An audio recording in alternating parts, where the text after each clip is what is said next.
Miguel, muy buenas tardes. Miguel Veralín se te saluda. Pero qué alegría, tocayo, estar nuevamente contigo, ¿eh? La verdad que un placer, Miguel. Hemos tenido varias charlas, hemos conversado en varias oportunidades y la verdad que me gusta mucho poder charlar con vos porque uno aprende, sobre todo aprende. Ayer, bueno, una alegría, en serio.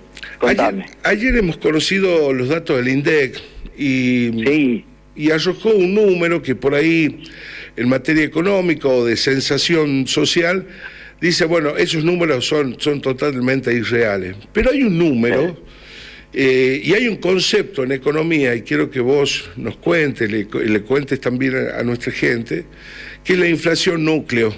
Que la inflación núcleo fue una inflación del 3,1%. Esa inflación núcleo es la que analiza la política económica del gobierno. Obviamente, yo te diría, primero es lo que tiene que ver con aquello no estacional, ¿no es cierto? Exacto. O sea, cuando uno descrema el número de 2.9 y baja a la inflación núcleo, lo que está de alguna manera es abriendo la puerta o la ventana para mirar hacia adelante. Sí. Y a esta altura podemos decir con absoluta certeza que el próximo mes, y esta es la mala noticia, sí, obviamente marzo va a empezar con 3, algunos amigos me dicen que va a estar más cerca de 3.5 que de 3, con lo cual estamos completando, antes de este nuevo dato, estamos completando 9 meses que el gobierno no logra volver al sendero desinflacionario. Es decir, la inflación, que era el elemento central del programa económico, se está convirtiendo en un verdadero parto. 9 meses seguidos sin poder bajar la inflación. Y esto nos lleva, ustedes que están en el interior, ¿no es cierto?, que dependen mucho de las economías regionales, al margen de la economía real, digamos, global, para ver que lamentablemente esto nos adelanta que lo que estamos viviendo, que es una receflación, es decir, recesión con inflación que no baja, se va a profundizar, es decir, es mayor el proceso recesivo y mayor el proceso inflacionario del que estamos viviendo y hemos vivido durante febrero, que refleja el número de conocimientos. Miguel, se comprende que el primer trimestre, y más específicamente marzo es un mes complicado, donde la actividad empieza a funcionar a pleno, donde los chicos del colegio, donde esta presión de precios hace que se eleve un poco más. Pero nosotros tenemos un dato, por ejemplo, para tomar un dato de la canasta básica, en el último cuatrimestre, noviembre, diciembre, enero y febrero, la carne aumentó el 70%. ¿No? Esto sin duda provoca una profunda crisis en la economía familiar. Pero hoy encontramos que el mes de febrero el índice más alto de aumento de productos fue vivienda, energía eléctrica, combustibles, gas y los alimentos. Entonces, yo veo que el gobierno, Miguel, tiene poca mirada ahí, o sea, tiene poca adhesión política, poco trabajo en cómo acondicionar precios para garantizar el consumo urgente. Yo la veo que está mal en ese sentido. Sin discusión. Y esto que vos traes es muy pertinente, porque claramente durante todos los últimos meses, lo que tracciona el índice hacia arriba, y casi siempre da por sobre el índice general, son los consumos populares. Por lo tanto, claramente nosotros vemos en febrero que han empezado ya a pegar algunas tarifas, pero marzo va a ser mucho más. Porque en marzo tenemos, además de las nuevas tarifas en combustible, en electricidad, en gas, etcétera, tenemos lo que se suele denominar la canasta escolar. La canasta escolar pega básicamente la primera y segunda semana de marzo, que es cuando los chicos arman su mochila, ¿no es cierto? Con lápices, marcadores, algún cuaderno, etcétera. Todo lo que cotidianamente todos sabemos que anualmente se repite.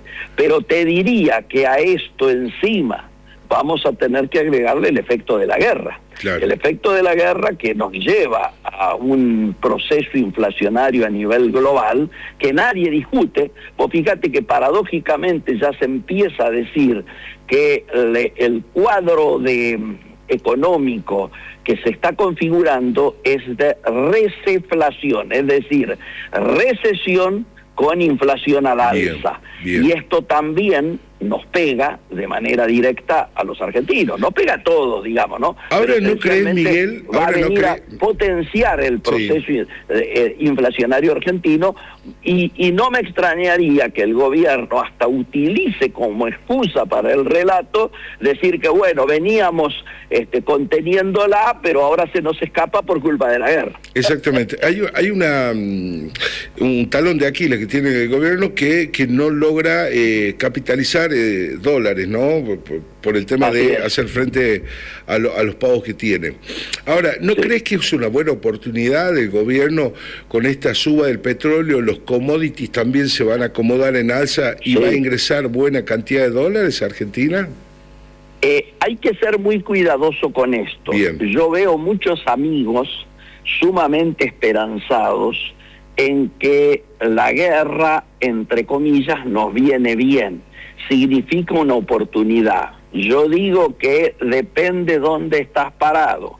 Obviamente, si estás parado en todo lo que tiene que ver con inversiones o proyectos vinculados al petróleo, a la minería, al oil and gas, y también vinculado a la comercialización de los commodities agropecuarios, bueno, vos estás observando máximos en los precios del trigo, del Brent, ¿no es cierto?, sobre todo en el entorno de los 100, máximos también produciéndose en la soja, pero ¿qué tenés como contrapartida?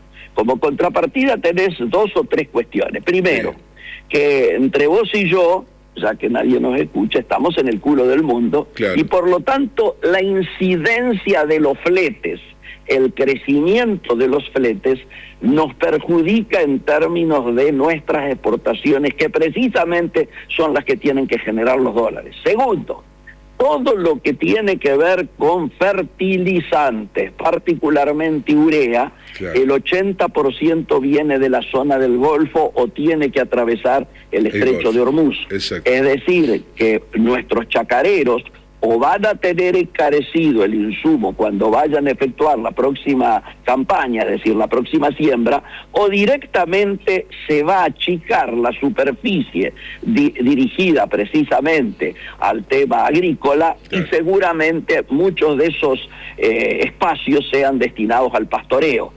Por lo tanto, tengamos en claro que también ese tema tiene que ser colocado como contrapartida. Perfecto. Y el tercer elemento es que se frenan todas las inversiones. Está finalizando en New York la famosa Semana Argentina.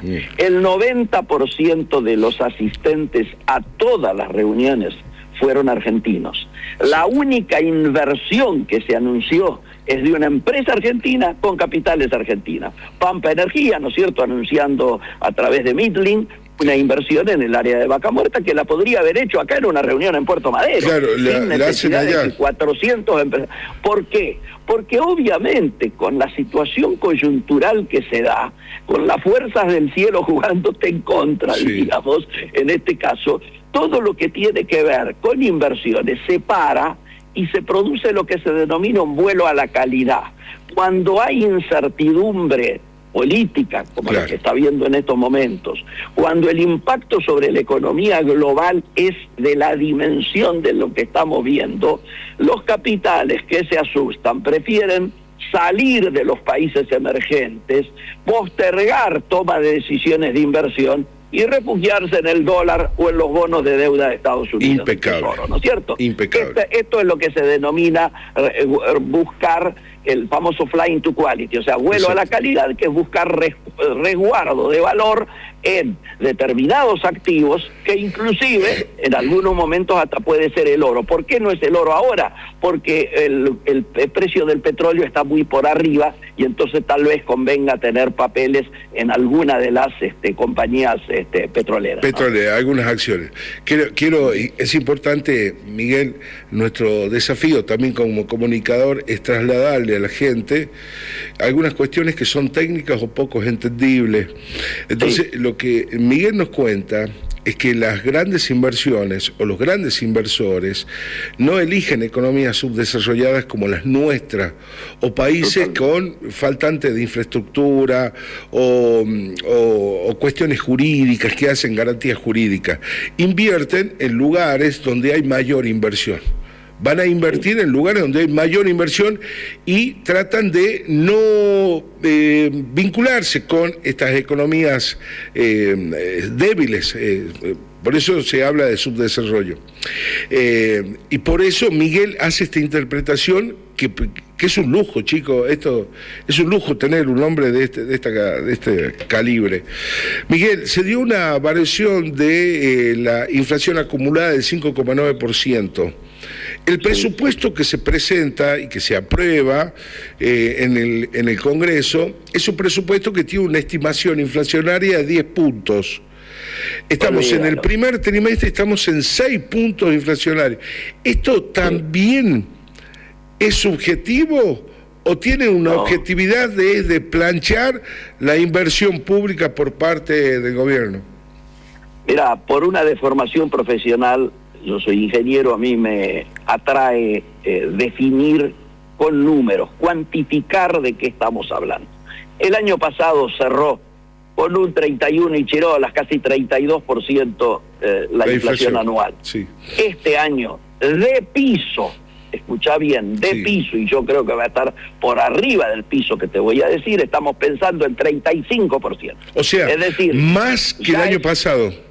Así es, superior al año pasado, sin duda te lo firmo ya hoy. Que los amigos guarden el audio de lo que estamos diciendo ahora, porque claramente estoy levantando apuestas de que desde ya va a estar más que el año pasado. Perfecto. Pero además me juego, el piso inflacionario va a ser de 35%, con lo cual, no solo lo que vos estás relatando de el presupuesto con esa creatividad y esa prolijidad con que algunos amigos suelen dibujar los presupuestos, que no tiene que escandalizarnos, porque muchas veces ha sido así, pero además te diría lo que está prometiendo el presidente y lo que acaba de prometer Caputo hace 2 horas, de que en agosto, como decía el presidente, no, pero tal vez en septiembre u octubre estemos empezando con 1 o con 0 la inflación, también es una fantasía.